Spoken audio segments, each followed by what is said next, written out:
Hello and welcome to this exclusive segment. वित्त वर्ष 2024-25 का बजट और बजट से ठीक पहले ये इंटरैक्टिव सेगमेंट आपके लिए, जो कि बजट का पूरा लेखा जोखा आपके सामने रखेगा। और हमारे साथ अपनी आवाज़, अपना अंदाज और अपनी एक्सपर्ट एनालिसिस लेके दिया चोकसी फिनसर्व प्राइवेट लिमिटेड के managing director mister Deven Choksi जुड़ गए। Deven sir, thank you so much for your time. Thank you. So, sir, before the budget, everyone would like to know you and hear your voice on what do you think about the budget and what are the expectations, क्योंकि interim budget है इस बार तो। So सही बात है Mansi, thank you for taking up this particular show. Her time investor के साथ में बात करने के लिए कुछ ना कुछ मुद्दे ज़रूरी बनते हैं, तो ये टाइम जो वोट ऑन अकाउंट बजट है उसके साथ में बात करते हैं। मेरा ऐसा मानना है, इतने सालों का एक अनुभव रहा है कि जब भी वोट ऑन अकाउंट बजट आया है, it has been, I think, only the reiteration of whatever the policy of the government which they have announced. They generally do not make major changes. कोई लंबे बदलाव नहीं आते हैं वोटर अकाउंट के अंदर। आप 2019 का भी वोटर अकाउंट और मेन बजट के साथ में कंपेयर करेंगे तो जो पॉलिसी उन्होंने अगले साल में रखी थी वही पॉलिसी उन्होंने कंटिन्यू की थी वोटर अकाउंट के अंदर, और बाद में जब भी मेन बजट आया तभी भी वो कंटिन्यू रही थी। तो ये एक बहुत महत्वपूर्ण मुद्दा रहता है। दूसरा एक अनुभव है कि ये गवर्नमेंट ने बजट का जो इम्पोर्टेंस था वो बजट का इम्पोर्टेंस फक्त अलोकेशन ऑफ फंड्स की तरफ कर दिया है। पॉलिसी मेजर्स वो बजट के पहले ही ले लेते हैं।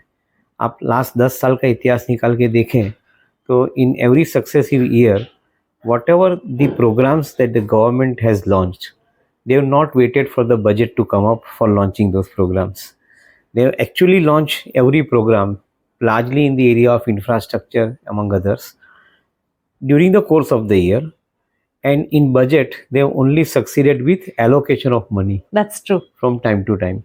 तो ये एक बहुत अच्छी तरह से गवर्नमेंट इकोनॉमी को नेविगेट कर रही है, ऐसा मैं बताना चाहता हूँ। और इसीलिए जो वोट ऑन अकाउंट बजट है उसका शायद आप लोग को बहुत एक्साइटमेंट है। Absolutely. हमें शायद थोड़ा इतना एक्साइटमेंट कम है क्योंकि मार्केट ऑलरेडी ये एक्साइटमेंट पर एक्सेप्ट कर चुका है, और आज भी जब भी हम बात कर रहे हैं 200 पॉइंट निफ्टी ऊपर है। So we should say कि डेवलपमेंट ही इतना हो रहा है कि हमें सिर्फ बजट की जरूरत नहीं अनाउंसमेंट करने के लिए। Even before that there is so much of an announcements which keep on happening.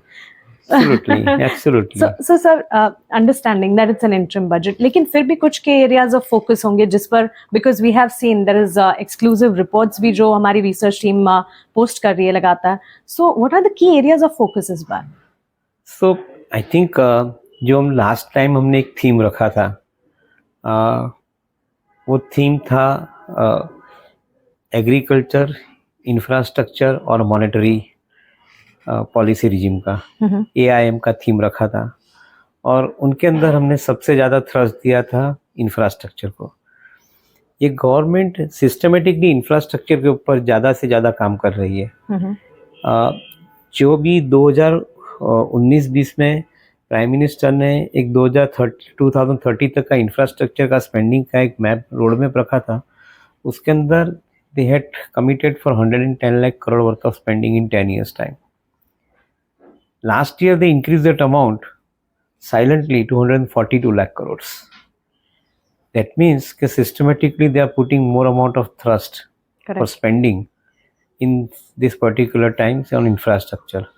और हम देख रहे हैं इंफ्रास्ट्रक्चर के अंदर वेस्टर्न रीजन के अंदर 2 फ्रेट कॉरिडोर और रेलवेज के अंदर, ईस्टर्न रीजन के अंदर 2 फ्रेट कॉरिडोर रेलवेज के अंदर, सदर्न रीजन के अंदर 2 फ्रेट कॉरिडोर्स रेलवेज के अंदर, तो 6 तो फ्रेट कॉरिडोर्स के माध्यम से काम चल रहा है। साथ में आप देखें तो पैसेंजर रेल के अंदर वंदे भारत ट्रेन और अमृत भारत ट्रेन, ये दोनों का एक बहुत सिस्टमेटिकली रोड मैप रखा गया है, जहाँ पे 10 से 11 लाख करोड़ का स्पेंडिंग 2030 तक ये नई ट्रेन के अंदर ही करने की संभावना है, इलेक्ट्रिफिकेशन ऑफ ट्रैक्स इंक्लूडेड। तो मैं ऐसा समझता हूँ कि ओवरऑल थ्रस्ट इंफ्रास्ट्रक्चर पर रहेगा, और बिकॉज इंफ्रास्ट्रक्चर के ऊपर थ्रस्ट है तो ऑटोमेटिकली दूसरी इंडस्ट्री को बेनिफिट मिलता है। जैसे बेनिफिट मिलता है इंजीनियरिंग सेगमेंट को, प्रिसिजन इंजीनियरिंग को बेनिफिट मिलता है, कैपिटल गुड्स को बेनिफिट मिलता है, बेनिफिट मिलता है आपको कमोडिटी क्षेत्र के अंदर, क्योंकि कमोडिटी का कंजम्पशन बढ़ता है। So that way the government's thrust on infrastructure will continue. Right. मेरा ऐसा मानना है कि ये साल के अंदर शायद एक एडिशनल कंपोनेंट जोर से बढ़ के आएगा, and that would be the component of green hydrogen Okay. With in renewables. Renewable के अंदर प्राइम मिनिस्टर ने लास्ट G20 की साइन ऑफ मीटिंग थी, उसके अंदर प्राइम मिनिस्टर ने वेरी स्मार्टली डेवलप नेशन के पास एक कमिटमेंट ले लिया. Mhm. Developed nations have allocated $5.9 trillion for developing nations for the purpose of spending money in renewables for achieving the decarbonization goals by 2050. Kind of upliftment. So this money is already secured. Now the Prime Minister is basically putting the programs behind this money, wherein amount of money is getting spent. तो जैसे 22 जनवरी को राम प्रतिष्ठा दिन के साथ में prime minister ने एक अनाउंसमेंट किया कि करीबन 1 करोड़ हाउस होल्ड को रूफटॉप के ऊपर सोलर पैनल देने की उन्होंने एक प्रस्तावना रखी है. विच मीन्स आप एक फिगर से कैलकुलेट करो तो it is 1 crore household getting the solar panel implementation on the rooftop. उसका एक कैपिटल स्पेंडिंग जो आएगा तो आएगा.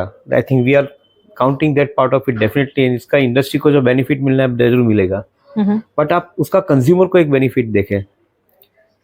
इमेजिन करें कि एक house hold 1000 rupees per month बचाता है out of this total money which is out of the rooftop panel which is put across. तो सालाना 12,000 करोड़ का सेविंग हो गया, क्योंकि 1 करोड़ पैनल है तो 12,000 रुपये का सेविंग आप ट्रांसलेट करो तो टोटली आप जो बात करने जा रहे हो Huge amount. is a significantly large amount, 1,20,000 crore worth of savings given on a yearly basis in the hands of the consumer. ये पैसा इकोनॉमी के अंदर कोई ना कोई माध्यम से खर्चा करने के लिए आएगा. With this money, the consumer may buy the personal goods, consumer may buy the white goods, consumer may buy houses, consumer may buy anything. तो गवर्नमेंट को साथ में जब भी कंज्यूमर परचेस करता है तो जीएसटी मिलता है जी. अगर आप 12% भी एवरेज पकड़ के चलो, राइट, तो 1,20,000 करोड़ के ऊपर 12% का जीएसटी का कलेक्शन सीधा आपने बढ़ा दिया सालाना. तो मैं यही तरीके से देखता हूँ कि गवर्नमेंट इंक्लूसिव ग्रोथ ला रही है. इंफ्रास्ट्रक्चर का स्पेंडिंग, कंज्यूमर को बेनिफिट देना, गवर्नमेंट की फाइनेंसिस मजबूत करना और इकोनॉमी को मोमेंटम देना. 360 डिग्री. तो पूरे का पूरा जो इंक्लूसिव ग्रोथ है वो इंक्लूसिव ग्रोथ ये गवर्नमेंट ला रही है. तो ये एक महत्वपूर्ण मुद्दा है और ये मुद्दा मैं मानता हूँ कि ये वोटर अकाउंट बजट में भी चालू रहेगा और मेरा ऐसा मानना है कि इसके बाद के जो बजट आएंगे उसके अंदर भी ये पॉइंट चालू रहेगा, because I think continuity is more important. It's such a beautiful explanation. और जिस तरह से आपने, I think this is the reason people want to hear you, because 22 जनवरी को माननीय प्रधानमंत्री जी ने ये अनाउंसमेंट किया था, लेकिन इस अनाउंसमेंट को जब डाइसेक्ट करके समझें तो it's such a huge thinking, such a large thinking which is translating into such large amount also. और ये डाइसेक्ट आप करके हमें समझा रहे हैं. लेकिन sir, one more thing which is of utmost importance, how do you think that the fact it being an election year will impact the budget priorities and allocations, or do you even think that will happen? See, मेरा ऐसा मानना है कि I think the election year is important. The spending will increase. Inflation will also remain a little bit elevated because of the spending due to elections. But मेरे ख्याल से उसमें priority में कोई ज़्यादा बदलाव नहीं आएगा. ना मैं समझता हूँ कि टैक्सेशन के अंदर कोई मेजर बदलाव आएगा. Maybe in some corner people are talking about some amount of benefits given to the taxpayer in form of standard deduction, etc. But मैं मानता हूँ कि नई टैक्स पॉलिसी जो आई है वो टैक्स पॉलिसी इतनी स्ट्रॉन्ग टैक्स पॉलिसी है कि उसका 2 साल के अंदर या 3 साल के अंदर आप इफेक्ट देखो तो is a significant effect. In fact हम देख रहे थे कि लास्ट 3 साल का टैक्स कलेक्शन के अंदर 17% का ग्रोथ है एवरेज, विच मीन्स इकोनॉमी अगर आप नॉमिनल रेट ऑफ ग्रोथ से पकड़ के चलो 11-12% से चल रही है, tax collection at least 40-50% higher than economic growth. अगर ये हिसाब से इकोनॉमी चलती रही और जो नए प्रोग्राम के साथ में टैक्स कलेक्शन की हम बात करें, ये साल के अंदर करीबन 34 लाख करोड़ से 35 लाख करोड़ का ग्रॉस टैक्स कलेक्शन आएगा डायरेक्ट इनडायरेक्ट टैक्स के बीच के अंदर. And with this money, of course, I think the amount will get spent for the infrastructure activity. I agree. But more importantly, मैंने जैसे एक्सप्लेन किया कि जैसे फंड्स अवेलेबल रहते हैं इंडिविजुअल के हाथ में, वो स्पेंडिंग के साथ में गवर्नमेंट का टैक्स रेवेन्यू भी बढ़ता है और इंडिविजुअल का परचेजिंग पावर भी बढ़ता है. तो ये मैं मानता हूँ कि लोअर टैक्स रिजिम जो गवर्नमेंट ने रखी है, फाइनेंस मिनिस्टर ने रखी है, ये मेरे ख्याल से काफ़ी हद तक सक्सेसफुल जा रही है, B it in corporate segment, B it in individual segment. मैं नहीं मानता हूँ कि ये साल के अंदर टैक्सेशन के अंदर कोई मेजर बदलाव आएंगे. ऑन द कंट्री मैं ऐसा मानता हूँ कि if at all I think there are changes coming in, those changes would be more or less in the line of rationalising the tax structure, giving advantage to the consumer in his hand. Quite possible थोड़े बहुत change आएंगे masses के लिए, थोड़ा बहुत benefit दे देंगे क्योंकि election year है, उससे ज़्यादा कोई फर्क नहीं पड़ेगा क्योंकि गवर्नमेंट का टैक्स कलेक्शन जीएसटी के अंदर महीने का 1,70,000 करोड़ के ऊपर जा रहा है. Direct tax collection also is growing at the rate of around 18-19%. तो मेरा ऐसा मानना है कि I think this is going to be the major advantage which we are talking about. Absolutely.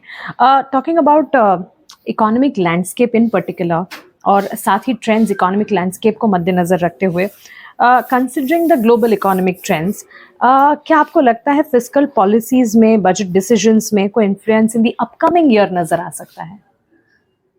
सी, एक तरफ स्टेट का खुद का पॉलिटिक्स है जहाँ पे काफ़ी स्टेट्स फ्री भी डिस्ट्रीब्यूट कर रहे हैं. So to that extent when you combined with the central fiscal deficit, that figure is not very comfortable. However, having said that part of it, reading says that I think the government is winning different states one after another. This particular BJP-led government is winning one state after another. और अगर ये प्रक्रिया के साथ में if they capture majority of the states, then those states will not have any option but to become financially disciplined. So to a certain extent I agree that last 10 साल के अंदर गवर्नमेंट ने प्रायोरिटी स्पेंडिंग के ऊपर रखी है और उसके हिसाब से उन्होंने टैक्स कलेक्शन ज़्यादा बढ़ा के फिस्कल डेफिसिट को कंट्रोल में रखा हुआ है.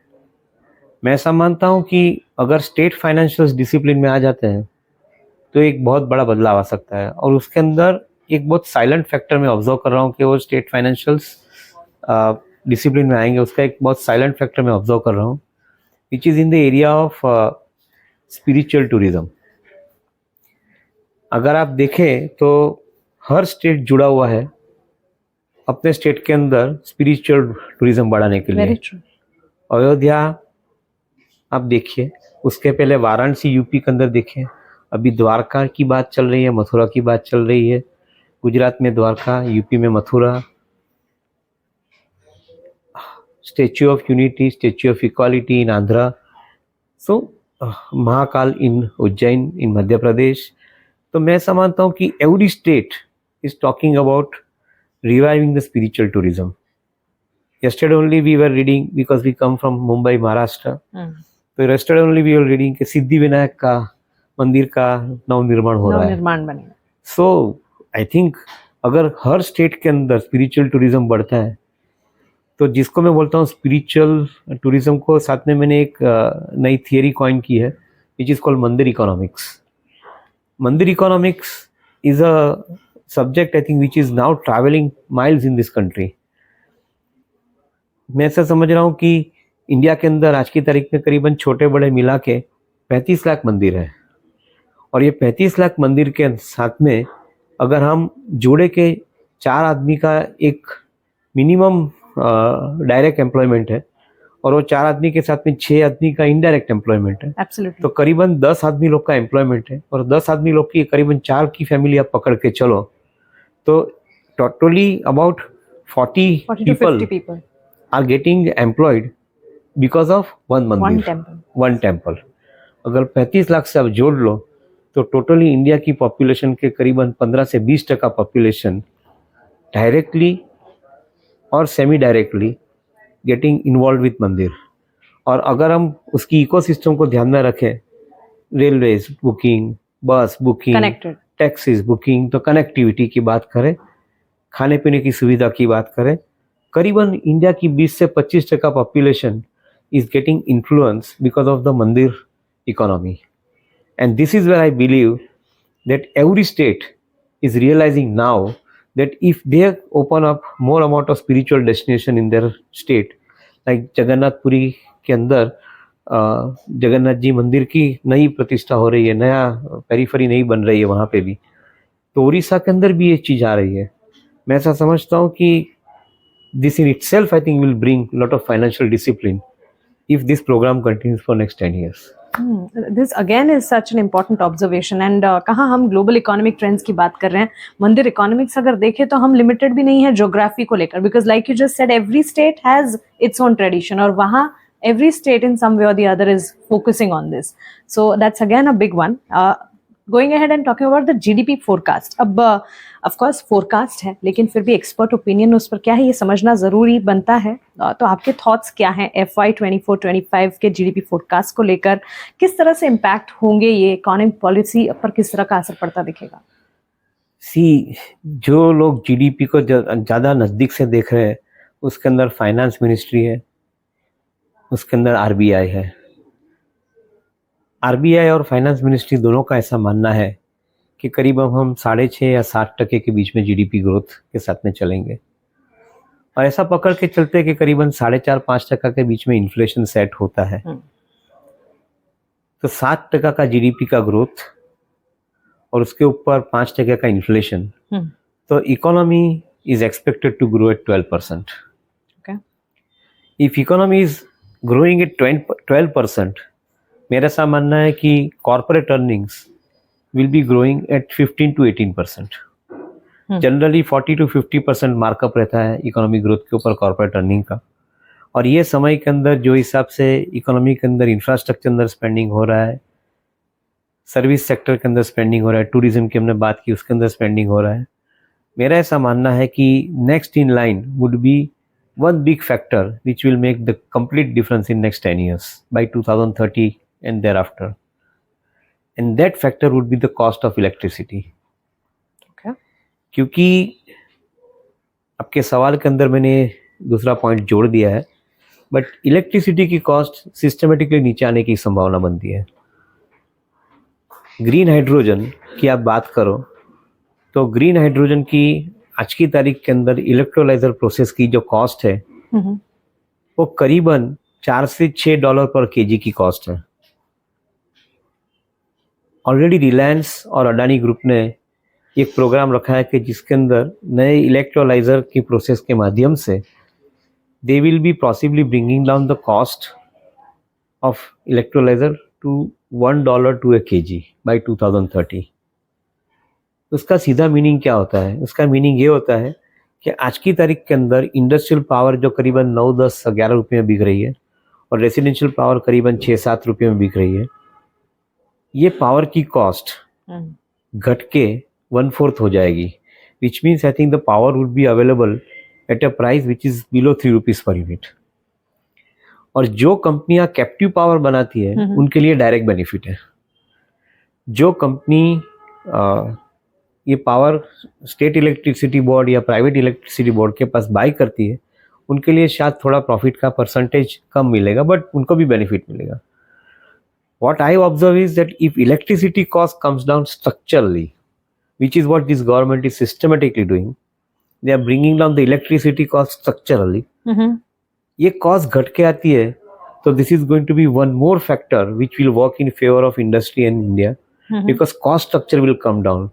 Your cost of producing metal will come down. Your cost of producing vehicle will come down. Your eventual impact. Everything will be electricity कम होती है तो सब जगह पे benefit मिलता है. And this saving, though at this point of time we are not in a position to give quantification to this saving and numbers, but जैसे मैंने अगले पिछली बात में बात की मंदिर इकोनॉमिक्स के अंदर और इंफ्रास्ट्रक्चर की, वो हिसाब से मैं देख रहा हूँ कि यहाँ पे इलेक्ट्रिसिटी का सेविंग का अमाउंट जो बनता है, तो this is going to be a game changer and this will probably transform this country big time. तो maybe if this is the proposition which even foreigners are seeing, global investors are seeing, so global investor will jump into the country for investment in the country. Okay. ये एक सबसे बड़ा मुद्दा है, क्योंकि ये पैसा जो कंट्री के अंदर आने वाला है उसकी कैलकुलेशन कोई नहीं कर रहा है. This money will be big time money. आज की तारीख में आप 130-140 बिलियन डॉलर का फॉरेन इनफ्लो देख रहे हो एफपीआई और पोर्टफोलियो इन्वेस्टमेंट के अंदर. This particular funds will probably increase even further. Correct. Because most of the people who are right now having the FOMO effect, they don't want to see themselves into ROMO effect. जो fear of missing out के अंदर काफी लोग miss out कर चुके हैं, वो लोग रिग्रेट्स ऑफ मिसिंग आउट में नहीं जाना चाहते हैं. तो हमने फोमो को रोमो के अंदर कन्वर्ट कर दिया है. Most of the investors globally they are looking at India to invest now. मेरा ऐसा मानना है कि भले ये वोट ऑन अकाउंट बजट है, मेन बजट जुलाई में आएगा, होपफुली यही गवर्नमेंट कंटिन्यू करती है. You will see gush of money in the country in the real infrastructure space. This is what I believe. Gush of money is the line coming in, and of course from the entire explanation captive power generating कंपनियां हैं जिस पर नजर रखनी चाहिए. अब ये कंपनियां कौन सी है, ये और इसके बारे में ज्यादा जानकारी के लिए हमारे रिसर्च बास्केट्स को आपको सब्सक्राइब करना पड़ेगा, जिसकी जानकारी हम आपको लगातार डिस्क्रिप्शन बॉक्सेस में देते ही रहते हैं. लेकिन देवेंद्र सर, अब बात करते हैं रेवेन्यू और एक्सपेंडिचर की. टैक्स स्ट्रक्चर को टू सम एक्सटेंट आपने टच बेस किया ही. I would want to understand कि रेवेन्यू सोर्सेज को ध्यान में रखते हुए, specially taxes, what expenditure do you think will have changes or continuity in the tax structure particularly. और expenditure की अगर बात करें based on the expected focus area, क्या लगता है आपको कौन सी जगह है जहां पर हम anticipate कर सकते हैं that government will allocate the major portion of its expenditure? So majority of the money is getting spent in infrastructure building for transportation, be it road infrastructure, railway infrastructure, airport infrastructure, waterways infrastructure. Government is systematically spending money. Like I explained a little while back, कि freight corridors are being created, passenger trains are being created, new roads are being created, expressways are being created, waterways are being created. So frankly speaking, the largest pocket of the government for expenditure spending would be in the area of transportation infrastructure. Second could be in the area of agriculture. Because जो हिसाब से India की economy के अंदर per capita income बढ़ रही है और आगे बढ़ेगी, उसके हिसाब से more and more number of people will be demanding higher amount of agricultural intake. Output बढ़ाना पड़ेगा. राइट. और वो एग्रीकल्चर आउटपुट बढ़ाने के लिए एडिबल ऑयल है या कपास है या कोई भी हॉर्टिकल्चर क्रॉप्स है या नॉर्मल फ्रूट ग्रेन राइस का क्रॉप्स है, शुगर केन की खेती है, ये जो माध्यम से गवर्नमेंट को आउटपुट ज़्यादा निकालना पड़ेगा because of I think feeding the large number of population of the country. तो मेरा ऐसा मानना है कि agriculture will be the second one which will be demanding more amount of money into the system. तीसरा जो मैंने बताया वो हिसाब से रिन्यूएबल सेगमेंट, क्योंकि 5.9 ट्रिलियन डॉलर का कमिटमेंट टुवर्ड्स डेवलपिंग नेशन लिया है. उसमें से अगर 10% भी इंडिया की तरफ आता है तो हम 500-600 बिलियन डॉलर की बात कर रहे हैं. ये अमाउंट जो इंडिया के अंदर आता है भले 2030 तक आवे, 6-7 साल के बाद टोटल आएगा. This kind of money will be spent in renewables. Correct. Solar panel डालेंगे, विंड फार्म डालेंगे, बायोगैस प्लांट डालेंगे, हाइड्रोजन का प्लांट डालेंगे. तो ये जो जगह पे हम नए पैसे खर्चे करने जा रहे हैं, तो this is also going to create a significantly large amount of allocation of money. Correct.